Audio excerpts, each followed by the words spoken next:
عليكم ورحمة الله.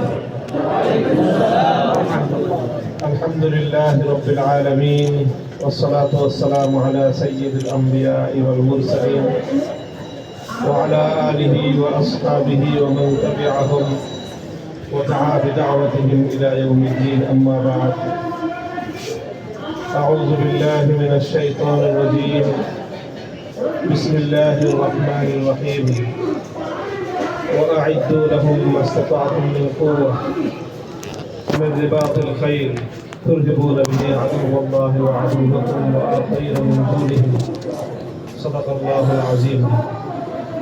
বাংলাদেশ খেলাফত মজলিস রাঙ্গামাটি পার্বত্য জেলা শাখার উদ্যোগে আয়োজিত আজকের এই কর্মী সমাবেশে উপস্থিত সম্মানিত সভাপতি, রাঙ্গামাটি জেলা বাংলাদেশ খেলাফত মজলিসের সম্মানিত সভাপতি মোহতারাম মাওলানা আবু বকর, উপস্থিত বাংলাদেশ খেলাফত মজলিসের কেন্দ্রীয় সাংগঠনিক সম্পাদক মাওলানা আবু সাঈদ নোমান, অন্যান্য কেন্দ্রীয় ও জেলা নেতৃবৃন্দ, সমবেত প্রাণপ্রিয় সংগঠন বাংলাদেশ খেলাফত মজলিসের দায়িত্বশীল কর্মী, সমর্থক ও শুভানুদ্দায়ী ভাইয়েরা, আমি সর্বপ্রথম আপনাদেরকে আন্তরিক অভিনন্দন জ্ঞাপন করছি যে আপনারা এই পার্বত্য অঞ্চলে বাংলাদেশ খেলাফত মজলিসের একটি শক্তিশালী শাখা গঠন করেছেন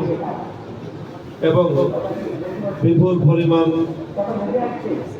মানুষ আজকে বাংলাদেশ খেলাফত মজলিসে যোগদান করার জন্য, খেলাফতের কার্যক্রমকে শক্তিশালী করার জন্য আপনারা প্রত্যয় গ্রহণ করেছেন, অঙ্গীকার ব্যক্ত করেছেন।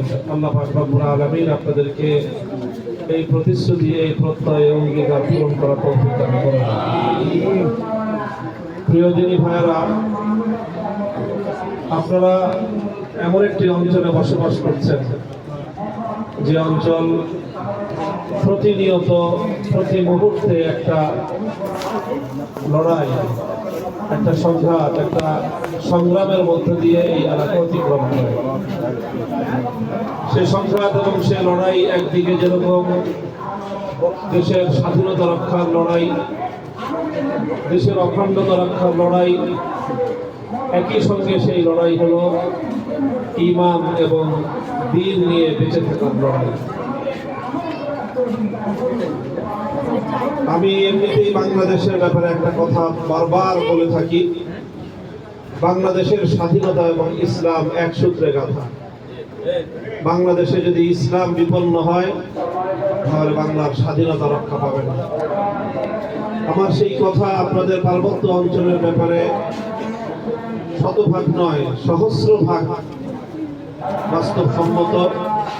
এই অঞ্চলে যদি ইসলাম দুর্বল হয়, এই অঞ্চলে যদি ইসলামী তৎপরতা আল্লাহ না করুন কোনো কারণে ঝিমিয়ে পড়ে, তাহলে এই অঞ্চলের স্বাধীনতা রক্ষা করা কোনোভাবেই সম্ভব হবে না। এই জন্য এখানে ইসলাম রক্ষার লড়াই, ইসলাম প্রতিষ্ঠার সংগ্রাম এবং স্বাধীনতা রক্ষার সংগ্রাম এক সূত্রে গাঁথা। প্রিয় দিনী ভাইরা, পৃথিবীর যেই সকল ভূখণ্ডে এই জাতীয় অঞ্চল রয়েছে, প্রান্তিক অঞ্চল, নানা রকম ভাবে সংগ্রাম মুখর এলাকা এবং আদর্শিক দ্বন্দ্বের একটা এলাকা, আপনাদের এই এলাকাটা একটা আদর্শিক দ্বন্দ্বের এলাকা। এখানে বিভিন্ন শক্তি বিভিন্ন ভাবে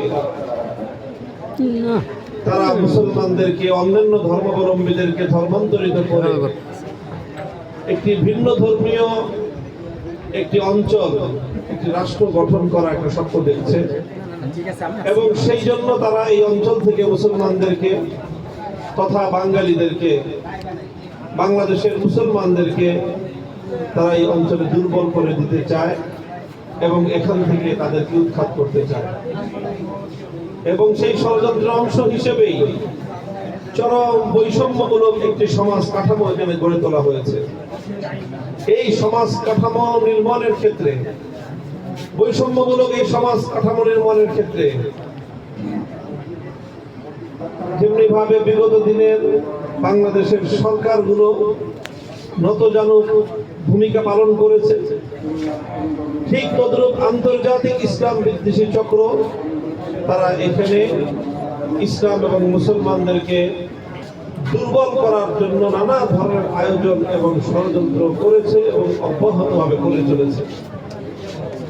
এই পরিস্থিতিতে আপনাদেরকে যদি আপনাদের ইতিহাস ঐতিহ্য নিয়ে এই অঞ্চলে বেঁচে থাকতে হয়, আপনাদেরকে যদি আপনাদের আত্মমর্যাদা এবং গৌরব নিয়ে বেঁচে থাকতে হয়, আপনাদেরকে যদি ন্যূনতম ঈমান এবং ইসলাম নিয়ে বেঁচে থাকতে হয়, অসচেতন থাকার কোনো সুযোগ আপনাদের নাই। অন্তত যুদ্ধের ময়দানে যেরকম একজন যোদ্ধা অসচেতন হওয়ার এক মুহূর্তের জন্য সুযোগ নাই, লড়াইরত যুদ্ধের রণাঙ্গনে একজন যোদ্ধা যদি এক মুহূর্ত